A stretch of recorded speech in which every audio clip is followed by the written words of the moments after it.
7 মাহ বাকি তোমালোকৰ এইচএছ ফাইনেল এক্সামৰ কাৰণে কিছুমান ষ্টুডেণ্টে কেতিয়াৰ পৰাই পঢ়া ষ্টাৰ্ট কৰিছে আৰু বহুতে মেবি এতিয়াও পঢ়া ষ্টাৰ্ট কৰাই নাই যদি পঢ়া গ্ৰাফ যদি শুটকে যদি তললৈকে নামি আহে তো সেইডাল ওপৰত নিবৰ কাৰণে কিন্তু আমাৰ বহুত নাযায় ওপৰত যদি এতিয়া ডাউন হয় ওপৰত নিয়তো তুমি বেছি ওপৰত নিব নোৱাৰা 7 মাহ বাকি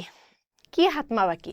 7 মাহ বাকি তোমালোকৰ এইচএছ এক্সামৰ ফাইনেল এক্সামলৈকে কিছুমান ষ্টুডেণ্টে কেতিয়াবাৰ পৰাই পঢ়া ষ্টাৰ্ট কৰিছে আৰু বহুতে মেবি এতিয়াও পঢ়া ষ্টাৰ্ট কৰাই নাই আৰু যিসকলে পঢ়া ষ্টাৰ্ট এতিয়াও কৰা নাই সেইসকলে ভাবি আছে যে এতিয়া যদি পঢ়া ষ্টাৰ্ট কৰোঁ হ'বনে বা ক'ৰ পৰা কেনেকুৱাকৈ পঢ়া ষ্টাৰ্ট কৰিম ক'ৰ পৰা কি ষ্টাৰ্ট কৰিম বিভিন্ন ধৰণৰ কুৱেশ্যন তোমালোকৰ ব্ৰেইনত মেবি আহি আছে তো আজি সেই সকলোবিলাক প্ৰব্লেমৰ অকণমান সলিউশ্যন দিবৰ কাৰণে মই আহিছোঁ তোমালোকৰ ওচৰত তো নমস্কাৰ সকলোকে মই তোমালোকৰ লনি মেম আৰু মই PW আসাম এইচএছ যিটো সায়েন্স চেনেল আছে সেই চেনেলটোত মই তোমালোকক বায়োলজি পঢ়াওঁ ঠিক আছে বাৰু যদি মোৰ ক্লাছ চাইছা তোমালোকে গমে পাবা যে মই কি বায়োলজি কেনেকৈ পঢ়াই আছো বা মোৰ ষ্টুডেণ্টে মোৰ পৰা বায়ো কেনেকৈ শিকি আছে বাৰু সেইটো বেলেগ কথা কিন্তু আজি মই তোমালোকক বায়ো পঢ়াবৰ কাৰণে অহা নাই আজি মই তোমালোকক ইয়াতে কোনো নাৰ্ভাছ চিষ্টেম কোনো ব্ৰেইনৰ একো কথা ক'ব অহা নাই ইয়াতে মই জাষ্ট তোমালোকৰ অকণমান টেনশ্যনটো হালকা কৰিবৰ কাৰণে আহিছোঁ ঠিক আছে তো এতিয়া তোমালোকে মোৰ পিছফালে দেখিছা যে লনি মেম বহুত ষ্ট্ৰিক্ট হৈছে আৰু ষ্ট্ৰিক্ট হৈ ফালে কৈছে যে মাত্ৰ 7 মাহ বাকী আছে আৰু এই 7 মাহৰ পিছত আৰু 7 মাহৰ পিছত আমাৰ কি আহিব এক্সাম আহিব আমাৰ পুৰা মেইন যুদ্ধখন আহিব আমাৰ এইচএছ ফাইনেলৰ এক্সামটো আহিব এতিয়া আমি কিছুমানৰ টেনশ্যন হৈছে যে মেম আমি পঢ়া নাই এতিয়ালৈকে আমি স্কুলত শিকাই আছে আমাৰ টিউশ্যনত আমি গৈ আছোঁ কিন্তু এতিয়াও আমি পঢ়া ভালকৈ ষ্টাৰ্ট কৰা নাই আমাৰ গাত লগা নাই ঠিক আছে আমাৰ ফিল হোৱা নাই আমি ভালকৈ পঢ়িব পৰা নাই বহুত কেইটা মাহ গুচি গ'ল এতিয়া আমি কি কৰিম আমি ক'ৰ পৰা ষ্টাৰ্ট কৰিম সেইখিনি কথা ক'বৰ কাৰণে মই আহিছোঁ তোমালোকৰ ওচৰত ঠিক আছে বাৰু এতিয়া যদি তোমালোকে 7 মাহক যদি ক্যালকুলেশন কৰা যে সেই 7 মাহত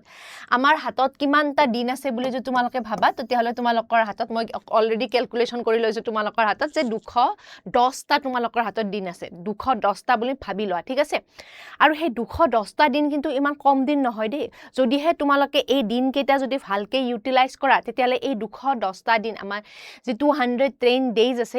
এই দিন কেইটা তোমালোকৰ কাৰণে ইমানো কম সময় নহয় যদিহে তোমালোকে ভালকে ব্যৱহাৰ কৰা তো এতিয়া মই বেছি আলটু ফালটু কথা তোমালোকক কৈ নাথাকো তো তোমালোকে এইকেইটা দিন কেনেকৈ ব্যৱহাৰ কৰিবা তোমালোকে কি কৰিবা তো তাৰ কাৰণে মই স্টেপ 1ত মই তোমালোকৰ কাৰণে কৈছো যে complete the syllabus chapter by chapter ঠিক আছে তোমালোকৰ বহুত ব্যাকলগ লাগিলে আৰু ব্যাকলগৰ কাৰণে তোমালোকৰ আমাৰ ওয়ান শট ভিডিও বিলাক আহি আছে চেনেলত ঠিক আছে তো সেই ব্যাকলগ বিলাক তোমালোকে আমাৰ চেনেলৰ পৰাই হওক বা বেলেগৰ পৰাই হওক এতিয়া এই জুলাই মাহটোত আগৰ যিখিনি আছিল ঠিক আছে জুলাই মাহটোত তোমালোকে কোনো ভেকেশন নলয় পেলাই কত নগৈ পেলাই একো ফুৰিব না যায় একো নকৰি পেলাই আগৰ ফেব্ৰুৱাৰীৰ পৰা পঢ়া ষ্টাৰ্ট কৰিছিলা মেবি ঠিক আছে বাৰু যেতিয়াৰ পৰা ষ্টাৰ্ট কৰিছিলা যেতিয়াৰ পৰা পঢ়া ষ্টাৰ্ট কৰি এতিয়ালৈকে যদি একো পঢ়া হোৱা নাই তেতিয়ালে সেইখিনি পঢ়ি এই মাহটোত একদম পুৰা কমপ্লিট কৰা আৰু এনেকুৱাকে কমপ্লিট কৰা যে ফিজিক্সৰ এখিনি পঢ়াইছিলে মই এখিনি পুৰা কমপ্লিট কৰি লম মই দিন এটা থিৰাং কৰি লম যে জুলাইৰ ভিতৰত মই যিমান ব্যাকলগ লাগিছিলে মই গোটেইখিনি মই কি কৰি কমপ্লিট কৰিম ঠিক আছে এটো প্ৰথম স্টেপ নাম্বাৰ 1 তাৰপিছত নেক্সট তোমালোকে স্টেপ নাম্বাৰ 2 ত অকমান ট্ৰাই কৰা যে ৰিভাইজ every Sunday তো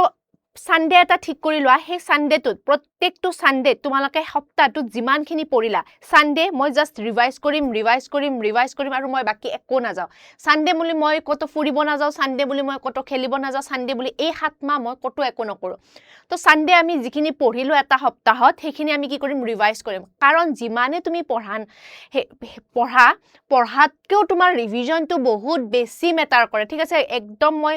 ভালকে কৈ দিছো তোমালোকক একদম কান খুলি দিল খুলি মন খুলি যি খুলি তোমালোকে খুলি মানে তোমালোকে বুজিব লাগে জাস্ট যে কি কৰিব লাগে যে ৰিভাইজ কিবা এটা পঢ়িলা 2 দিন পিছতে হেতু আকৌ ৰিভাইজ কৰা কিবা এটা পঢ়িলা 2 দিন পিছতে আকৌ হেতু ৰিভাইজ কৰা হেতু নকৰিবা যে এদিন পঢ়ি থৈছো হেতু আকৌ আমি পৰীক্ষাৰ আগত চাম সায়েন্স হয় ঠিক আছে সায়েন্সে হক বা আৰ্টসে হক সব বস্তু আমি পাহৰি যাও আমি পটককে পাহৰি যাও কথা আমাৰ ব্ৰেইনে আমাক ইমান মনত ৰাখিব নোৱাৰে ঠিক আছে তো আজি কিবা এটা শিকি কালি তোমালোকে পাহৰি যোৱা আৰু সেইটো যদি তোমালোকে ভাবা যে পৰীক্ষাৰ আগত ৰিভিজন কৰিম তেতিয়াহ'লে তো আৰু বেছি পাহৰি যাবা তো ৰিভিজন কৰা এভৰি সানডে ওকে তো স্টেপ নাম্বাৰ 3 তোমালোকে কি কৰিব পাৰা যে এটা চেপ্টাৰ পঢ়িলা সেই চেপ্টাৰটো লগে লগে তোমালোকে PYQ বিলাকো কৰি যোৱা তোমালোকে প্ৰিভিয়াছ ইয়াৰৰ যিমান বিলাক কোৱেশ্চন আছে এটা আইডিয়া আহে ন আমাৰ তো সেইখিনি তোমালোকে কি কৰা কৰি যোৱা ঠিক আছে এটো এটা তোমালোকৰ কাৰণে ভাল হ'ব পাৰে স্টেপ 4 ত তোমালোকে কি কৰিবা প্ৰেক্টিস ৰাইটিং তো ইয়াতে আমাৰ কি আছে প্ৰেক্টিস কৰা সানডে সপ্তাহটোত যিমানখিনি পঢ়িলা সেইখিনি তোমালোকে সানডে কি কৰা প্ৰেক্টিস কৰা মেইনলি তো মই এটা বায়োৰ কথা কম যেহেতু মই বায়ো শিকাও তোমালোকক মই বায়োৰ কথা কম যে বায়ো তোমালোকে প্ৰেক্টিস কৰিবই লাগিব বায়ো তোমালোকে লিখি লিখি চাবই লাগিব আমাৰ বায়োত কি হয় যে আচ্ছা বায়ো হে ইমান ইজি হয় মনত আছে মেমে বুজাইছিল সাৰে বুজাইছে কনসেপ্ট বিলাক ইমানো টান নহয় গতিকে আমি কি কৰিব পাৰিম আমাৰ পতককে এইটো মনত থাকি যাব কিন্তু বায়ো লিখোতে তোমালোকে ইমানে বেছি ভুল কৰা তোমালোকে কি কৰা যে তোমালোকে লিটাৰেচাৰ সাবজেক্ট লিখা দে মই বহুত সদায় কৈ থাকো বায়ো কেতিয়া আমাৰ লিটাৰেচাৰ সাবজেক্ট নহয় বায়ো এটা সায়েন্সৰ সাবজেক্ট হয় কনসেপ্ট আছে তাতে বাবা মাইনা তাত যদি তুমি নিজৰ ইচ্ছা মতে যদি বহাব যা তাতে তুমি 0 পাবা লাৰু পাবা ঠিক আছে তো প্ৰেক্টিস কৰা লিখাৰ তোমালোকে কি কৰা প্ৰেক্টিস কৰা প্ৰত্যেকটো ডাবল ফাৰ্টিলাইজেশনে হক তোমালোকে ৰিপ্ৰডাক্টিভ চেপ্টাৰতে পঢ়িছা তোমালোকে ইকোলজি পঢ়িছা তোমালোকে যি পঢ়িছা সব বিলাক তোমালোকে হেবিলাক কি কৰা হেবিলাক তোমালোকে প্ৰেক্টিস কৰা লিখি লিখি সোৱা ক্লাস 10 লৈকে লিখি চাইছিলা কিন্তু এতিয়া তোমালোকৰ লিখি সোৱাটো অকমান কি হৈছে কমিছে ঠিক আছে তো লিখি সোৱা লিখি লিখি সোৱা তোমালোকে ওকে তাৰ পিছত নেক্সট তোমালোকে কৰা নেক্সট তোমালোকে কি কৰিবা একদম 5 নম্বৰ স্টেপত তোমালোকে একদম কৰিবই লাগিব আৰু জিতু নকৰিলে তোমালোকৰ একেবাৰেই নহব আৰু হেতুৱে হৈছে তোমালোকৰ কি এই যে আমাৰ এইটো কি এইটোৱে নেকি আমাক বহুত বেছি আমাক কি কৰিছে বহুত বেছি আমাক একদম মানে বেয়া পথত লৈ গৈছে হয়নে এইটোৱে আমাক বহুত বেয়া পথত লৈ গৈছে এই এটা ৰিল চাম বুলি যেতিয়া 10-5টা এই 10-5টা কটো তোমালোকে আমাৰ 100টা ৰিল চাই যে আমি গমেই নাপাওঁ হয়নে কেতিয়া তুমি ভাবিলা যে 7টা বাজিছে ৰাতিপুৱা উঠিছো টোপনিৰ পৰা দুটামান ৰিল চাওতে দেখিলা যে 8:30 বাজিলে ও হো এটা টোপনিয়া লাগিল অকমান শুইলো এনেকুৱাকৈ যাই থাকে ন টাইম তো মেইন কি কৰিবা ষ্টে এৱে ফ্ৰম ডিস্ট্ৰেকশন আৰু ডিস্ট্ৰেকশনৰ ভিতৰত তোমালোকৰ এইটো হৈছে তোমালোকৰ মেইন যে নেকি তোমালোকক টেবুলৰ গুৰত বহি থাকিব নিদিয়ে তো এইবিলাক কি কৰা এইবিলাক দূৰ কৰা এই 5টা স্টেপ বেছি স্টেপ দিয়া নাই মই তোমালোকৰ এই 5টা স্টেপ অলপমান তোমালোকে ফলো কৰা কেই মাহৰ কাৰণে 7 মাহৰ কাৰণে তাৰ পিছত তোমালোকে দেখিবা যে তোমালোকৰ দিনবিলাক কি হ'ব খুব ধুনিয়া হৈ যাব ঠিক আছে